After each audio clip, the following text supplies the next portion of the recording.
All right, fans of music, welcome back. It's Dave again, Real Music Observer, observing real music, real time, real people, all that good stuff. Another Fleetwood Mac review here. Lindsey Buckingham's gone, but Fleetwood Mac proves it's a better live band in Milwaukee. All right, first of all, I got nothing against the reviewer.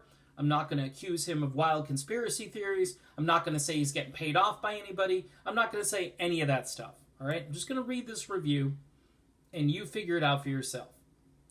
3 years ago, when Fleetwood Mac played the BMO Harris Bradley Center in Milwaukee, Lindsey Buckingham told the, let me read this to you, sold out crowd. This show that this gentleman is reviewing was not sold out. Just want to throw that out there. But Lindsey Buckingham told the sold out crowd the band was beginning a profound, poetic, and I believe prolific new chapter. Little did he know it would be without him. In April, Buckingham was fired from the band. He filed a lawsuit that month, or this month, but the show goes on for Fleetwood Mac, which returned to Milwaukee Sunday to play the 12th concert of its new tour at the Fiserv Forum. Don't know if I'm pronouncing it. I guess it's a new place. In Fleetwood Mac, or is Fleetwood Mac without Lindsey Buckingham still Fleetwood Mac? Answers differ depending on who you ask, but everyone can agree how critical Buckingham's songwriting and guitar playing was to the group's success and how vital his presence continued to be in concert. All right, so there's a little more balance there, but let's continue. I also suspect most everyone who attended Mac's Milwaukee show Sunday would say the band was in incredible form. Now, unless you talk to everybody there, how do you know that? That's conjecture. And by the way, it's the same crap that these people throw at me. Well, you don't know for sure. How do you know this? You're speculating. Yes, and this is speculation right here. I suspect most everyone. That's a real sort of dancing around the edges kind of intro. And I do it too because I don't know for sure. But please don't get on me because I have an opinion. This guy has one.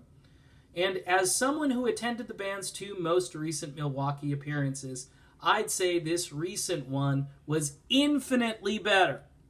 Wow, if you're a Stevie fan or a non-Buckingham fan, you're dancing for joy here. Okay, at least he's got some perspective. So let's give him some credit for that because he has seen other shows and he saw this recent one and he likes this one better. But here we go again. Under the shadow of a new ugly chapter. Okay, no details about why that chapter exists or Lindsey Buckingham. See, they don't even include the email in any of this that he sends. I guess it doesn't have anything to do with anything, but it would serve as a prop in this review to illustrate what the ugly is. All right, a revitalized, here we go again. A revitalized Mac performed Sunday like they still had something to prove. Okay, revitalized again. And the remaining classic lineup members, Stevie Nicks, Christine McVie, John McVie, and Mick Fleetwood proved it with two replacements for Buckingham, Neil Finn and Mike Campbell. They proved it without Buckingham. As the new lead male singer, Finn had perhaps the most daunting task, but in vocal tone and sentiment, he confidently inhabited songs like he inhabited. It's an interesting, I guess, adjective or adverb, whatever. It's inhabit. He is an action word. It's a verb. To inhabit the songs. Okay. Like Monday Morning and Go Your Own Way, and clearly had a ball doing it. And so did the guy down the street at the bar who sang Monday Morning, and he had a ball doing it, and he confidently... See, this is what I mean. Anybody can confidently inhabit a song and have a ball doing it. Was it good? Okay, we don't know. That description, just, I'll keep reading this, because it's very interesting writing. I mean, it makes me want to go back and take some English courses and really sharpen my skills here, because I'm usually marveling at these things that are written. Confidently inhabited the songs. Okay, anybody with self-confidence could do that, okay? And somebody could have a ball doing it as well. He also had a natural chemistry with Nyx. By the way, we found out in another review that it was casual chemistry, but now we've moved on. The word checkers, they don't want to plagiarize too much, so this time it's natural chemistry. Particularly for a Zippy. Secondhand news. Zippy, okay, like Blippy on YouTube.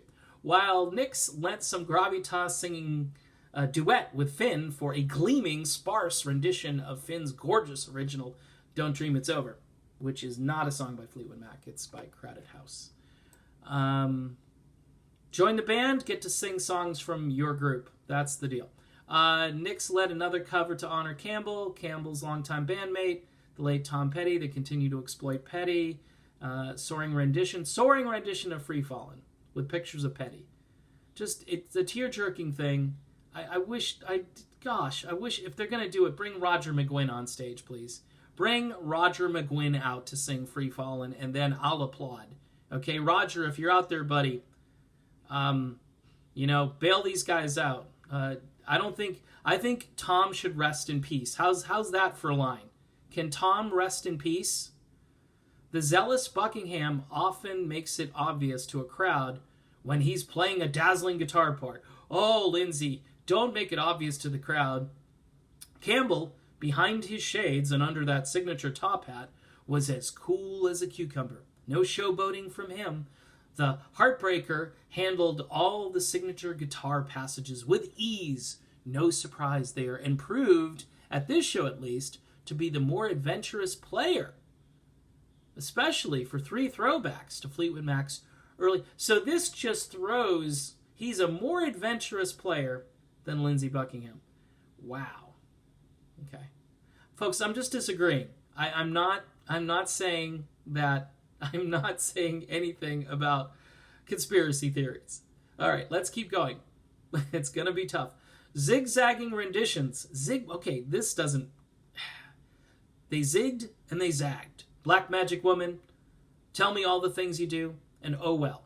Okay? Campbell, giving him space to strut. For Nyx, that meant reinterpreting. Some people would say butchering, but we'll just say reinterpreting from a female perspective. While a grinning Finn tried to keep up with Campbell on rhythm guitar. Oh, almost. That was poorly written. It makes it sound like Neil was behind the 8 ball there and couldn't keep up. I'm just scrolling down. Taking lead for her Mac signatures like Everywhere and You Make Loving Fun.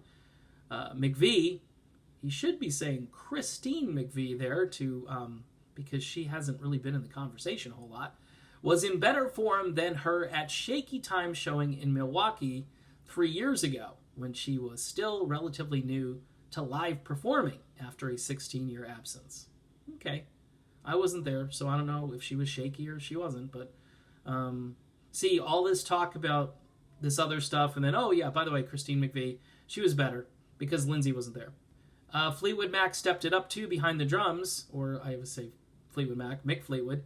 He couldn't help himself from performing a gratuitous drum solo during World Turning that stretched 5 minutes at least. But the version Sunday displayed more technical skill and was less reliant on the audience baiting scat speak and call and response that served as a... I don't even know what that sentence means. I'm sorry, folks. I'm not smart enough. And while Nyx didn't try to reach those high notes during Rhiannon, well, because she can't, she remains the band's... Why put that in? I mean, that's basically a real... That's a compliment, but it's a backhanded compliment. But she didn't try it. But man, she's great. The band's beautiful beating heart, fusing Dreams and Gold-Dust Woman with the wide-eyed romanticism that only she can conjure. Folks, and here's the kicker. Here's the statement that'll just... Some folks, their heads are going to explode. Fleetwood Mac could get away with filling arenas without Buckingham.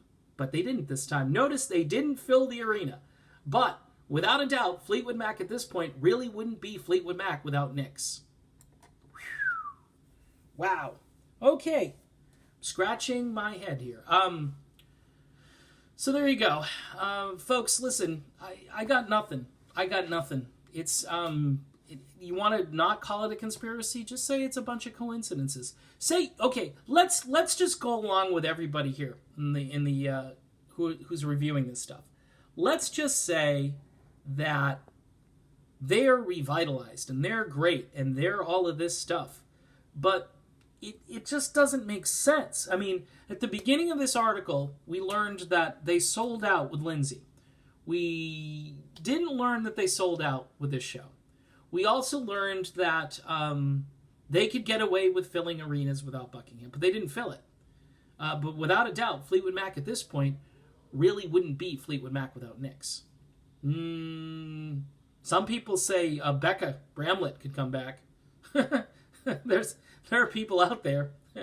What's that? My girl Mackenzie in Rumors ATL. She could do it. She could do it, and she could go up and hit those high notes during Rhiannon. So, folks, I'm done with this. They're all the same. All the reviews are the same. And Mr. Reviewer, whoever you are, I didn't mention you. I probably saw your name in the article. This isn't against you. Your review actually was probably better than the other one I critiqued. There were some things I didn't understand, that drum thing, but I'm not the brightest bulb, okay? It's just who I am. I'm just a guy. I'm just an observer, folks. See ya.